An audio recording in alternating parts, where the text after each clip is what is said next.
Good afternoon.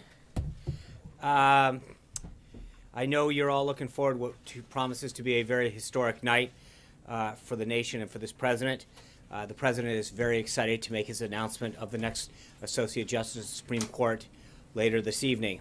According to some polls, and you know we love polls around here, for 70% of the voters, President's choice for Supreme Court was an important factor in their choice of the ballot box in November. For more than 1 in 5, it was the most important factor. Tonight, he will formally present his nominee to the American people, and I can assure you that this individual will make those voters and every American very, very proud. This particular choice is one that the president takes very seriously. He knows it will impact the course of our country's jurisprudence for generations to come. As such, he's taken careful steps to ensure that this process has both been transparent and inclusive. He has been speaking about the list of individuals that he may nominate since May of this year, and after consulting with several influential groups, released a definitive list of 21 in September, pledging that his nominee will solely come from that list. He sought the advice and consent of both Republicans and Democrats senators throughout this process. The president recognizes the gravity of his choice to fill the seat left by Justice Scalia, one of the most steadfast protectors of our liberty and devotees of our Constitution that ever graced the bench. Whomever the president selects will be a worthy successor to the brilliant legal mind and constitutional dedication of Justice Scalia. It's our intention to start promptly tonight in the East Room at 8:02 p.m. Preset will begin at 6:30. The East Room will be available for live shots approximately 20 minutes following the announcements, and both the briefing room and Pebble Beach outside have extended hours tonight to accommodate any additional journalistic needs. We'll have further guidance on tonight's plans as the day evolves. Moving to the news of the day, I know that Secretary Kelly, alongside other DHS officials, just recently concluded a briefing on the operational implementation of the President's executive order.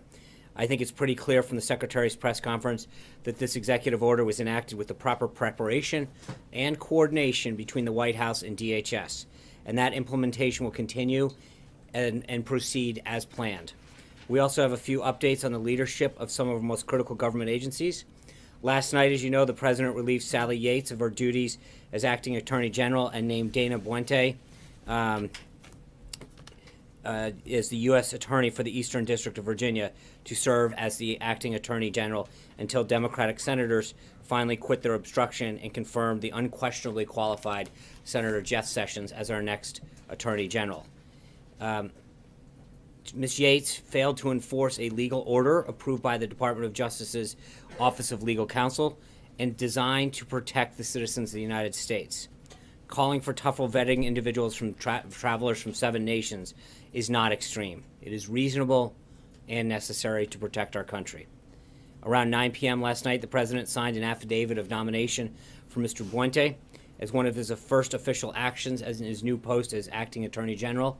He signed a memorandum rescinding Sally Yates' guidance regarding the President's executive order to ensure its full implementation.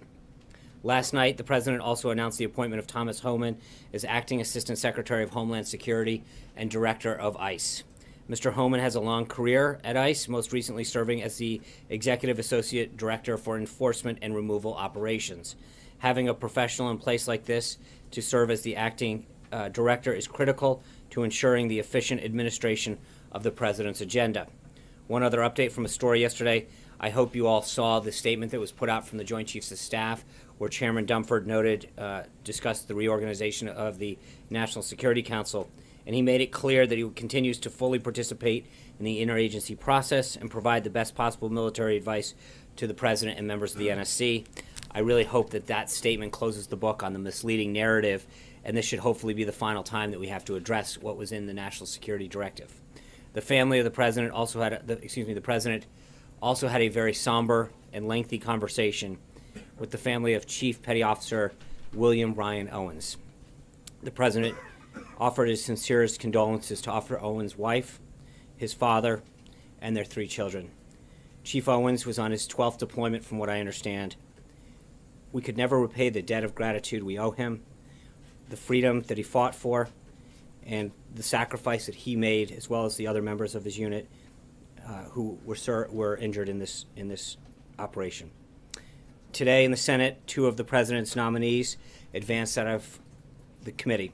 The Energy and Natural Resources Committee approved the nominations of both Congressman Ryan Zinke as the next Interior Secretary and the nomination of former Texas Governor Rick Perry as the next Secretary of Energy. Elaine Chao also gratefully received the approval of the full Senate to become the next Secretary of Transportation. I expect further guidance on her official swearing in to come very soon. The Senate Democrats have done everything in their power to slow the work of the Senate, while the President continues to take decisive action, just like he promised during the thing. So it's unfortunate that Senate Democrats remain so out of touch with the message that the American people sent this past November. The people want change. President Trump is delivering that change, and the only response from Senate Democrats so far is to try to stall the core functions of our government. I know that I've repeated this every day, but honestly, it's getting a bit ridiculous. The idea that these highly qualified nominees have the votes for their nomination to be endorsed out of committee and get a full vote, or being stalled because Democrats are boycotting the committee vote, is outrageous. The mere idea that they're not even showing up to hearings is truly outrageous. So I'd like to give a special shout out to the folks at C-SPAN for making sure that all of these embarrassing actions by Senate Democrats get the wall-to-wall coverage that they deserve. Voters are going to remember what senators stood in the way of when President Trump trying to install his agency and department heads the next time their name is on a ballot. I don't mean to sound like a broken record, but the numbers don't lie. 16 of President Trump's nominees to head major department agencies are still waiting to be confirmed. At the same time, in 2009, President Obama only had 7 of these people waiting confirmation. In 2001, President Bush had all but 2. Moving on, here at the White House this morning, we reiterated the President's intention to continue to enforce the executive order protecting employees from the anti-LGBTQ discrimination while working for the federal government or contractors.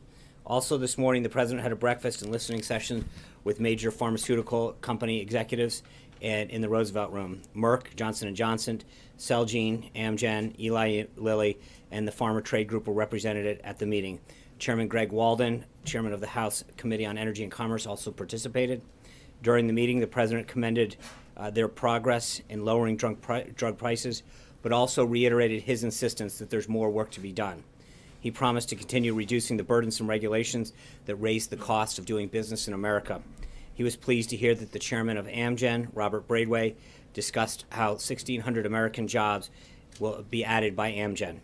This administration will continue to prioritize jobs and make it easier for businesses around this country to hire more Americans. The President had lunch with Mayor Giuliani just a short time ago, who serves as the CEO of an international security firm, Giuliani Partners, and was tapped by the President to lend his expertise to the administration's cyber efforts. Mayor Giuliani was asked to initiate this process because of his long and very successful government career in law enforcement and his 15 years in private sector security, providing solutions for the challenges that we face in the cyber world. During the transition, the President announced that he intended to host a series of meetings with senior corporate executives from companies that are facing challenges such as hacking, intrusions, disruptions, manipulations, theft of data and identities, and securing information from technological infrastructures. These are the same challenges facing the government that are facing public entities and businesses, and the President believes that solutions to these issues will often come from the private sector. Following the lunch with Mayor Giuliani, the President will host a listening session with these cybersecurity experts and Mayor Giuliani. No consensus or advice on the recommendations resulting from the group are widely expected, but we do expect a spirited, wide-ranging discussion regarding the growing cybersecurity threats that our nation is facing. Later this afternoon, the President will sign an executive order, or potentially sign one, that the federal government's cybersecurity efforts and give leaders the tools they need to keep the country safe from cyber attacks. The order does 3 main things. It secures the federal networks we operate on behalf of the American people. It'll work with industry to protect critical infrastructure and maintain our way of life, and it will advance the cause of internet freedom. More information will be available later this afternoon, but the executive order is the first step in the President taking the address of new security challenges in the 21st century. The Vice President today participated in the Republican policy lunch in the Senate. He'll hold several meetings with members on Capitol Hill, the beginning of extensive outreach by our legislative affairs team on the President's Supreme Court choice. Tonight, the Vice President will swear in Elaine Chao, as I mentioned. We'll have further updates. We expect it to be at 5 o'clock in the ceremonial office across the way in the old Executive Office building. Secretary Chao is one of the most successful cabinet American officials in American history, having been the longest tenured Secretary of Labor since World War II, and also serving as the Deputy Secretary of Transportation under George H.W. Bush's administration. She's the perfect choice to lead the Department of Transportation into what promises to be a significant period of modernization and improvement. As I already mentioned, the last thing on our schedule for tonight is the President's announcement of the next Associate Justice for the Supreme Court. Tomorrow's the kickoff for Black History Month, and the White House is excited to host a series of events this month in recognition of it. In particular, the U.S. Post Office will hold a ceremony tomorrow celebrating the official issuance of the Dorothy Height Forever Stamp. Dr. Height led the National Council of Negro Women for 4 decades and is a true pioneer in the civil rights movement.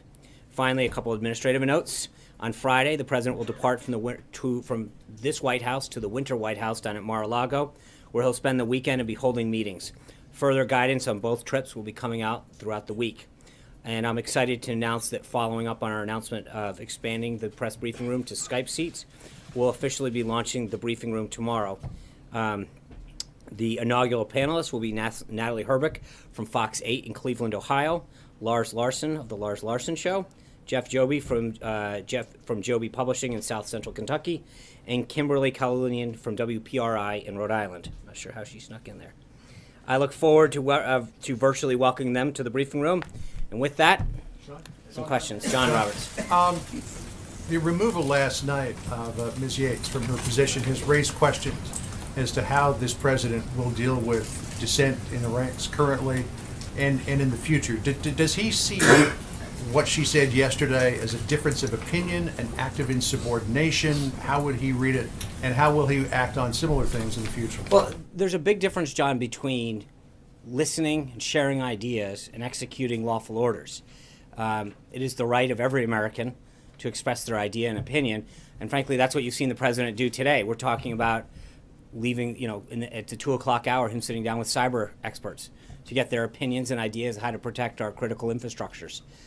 But there's a difference when she, as the acting attorney general, is not only responsible but required to execute lawful orders and defiantly says no. As someone who has chosen to lead a department, she was rightfully removed. That is a position of leadership that is given to somebody who is supposed to execute orders that are handed down to them properly, of which that executive order was 100% done. Ironically, it went through their offices, the Department of Justice Office of Legal Compliance. So the idea that it went through the entire process of which they were part of, and then she chooses not to execute it, actually is bewildering as well as defiant. So is the president, Right. so sir, can I just follow up on that? So is the president laying down a marker now to all of his cabinet secretaries and all of his other officials to say, if I give you a directive and you do not follow it, you're gone? Well, I think that kind of comes with the job, right? If you don't believe in the president's agenda, and I think every one of the cabinet members, every one of the appointees understands that they serve at the pleasure of the president. We talked about this at length during the transition. This isn't about joining the government to execute your ideas or your initiatives. The president was very clear during the campaign, whether it's economic security or national security, that he has an agenda that he articulated very, very clearly to the American people. And that, hold on, thank you. And that it is his job to lay that vision out, and that the people that he appoints and nominates and announces as staff members or cabinet level members or agency heads, their job is to fulfill that. And if they don't like it, then they shouldn't take the job. But it is the president's agenda that we are fulfilling here. Trey. Thanks, Sean. As it relates to the executive order today, how will the Trump administration ensure the digital privacy of all Americans as the president looks to strengthen U.S. cybersecurity? Well, look, just to be clear on the executive order, I think one of the things that the reason the president wants Mayor Giuliani and some of these cyber experts to come in is to get their ideas, to make sure that where we're headed in cybersecurity is fulfilling the intent that ensures that our critical infrastructures throughout the government and frankly throughout business, to the extent that the government can be helpful in that, are protected and secured. So I just want to caution what we may or may not do today. I think the president's got a pretty good idea where he's going to go, but I think he wants to hear what Mayor Giuliani and some of these other experts have to say about the steps that we can take in terms of executive action that will help secure further these critical infrastructures. April. Sean, I have a couple of questions. I want to go back to the issue of this travel ban. Well, first of all, it's not a travel ban. I think you heard Secretary Kelly, and I apologize. I just want to make sure I get this straight. I think Secretary Kelly or one of the other individuals that got up there from DHS mentioned, I think 1 million people have now come into this country. That's not a ban. What it is to make sure that the people who are coming in are vetted properly from 7 countries that were identified by the Obama administration. A ban would mean people can't get in. We've clearly seen hundreds of thousands of people come into our country from other countries. Sorry. Okay. Go ahead. But mind you, I have 2 questions. I know, of course. So with all of this happening, and as you're trying to give specifics about what's happening, what is the concern about the fallout from other countries who are viewing this still in a certain way? Have you looked at the fallout and how to counter it and how to work with these other countries that may be allies or even may not be allies in order to prevent something from happening? Well, I think, April, one of the things that we're doing is trying to make sure that people understand what actually happened. You know, I saw reporting today that Secretary Kelly was out of the loop and he was on a plane and flying, and then it was it was reported on one of the networks and major institutions about what happened. Secretary Kelly comes out and says, I was briefed on this time, I was talked on this time, the edits came from my staff. I don't know how, I don't want to spend each of these briefings talking about misinformation, but at the end of the day, a major newspaper and a major network reported today that they were kept out of the loop. The secretary detailed multiple occasions in which he was briefed on it. His staff made edits to it. I don't know how much more, and so I think part of what we're trying to do is make sure that people actually understand what happened, what the process was, and what the order actually does. Because when we use words like travel ban, that misrepresents what it is. It's 7 countries previously identified by the Obama administration where, frankly, we don't get the information that we need for people coming into this country. Because what this isn't about is not just the people. It's about the information that another country provides us. So we work with other countries, and we have systems in place to ensure that when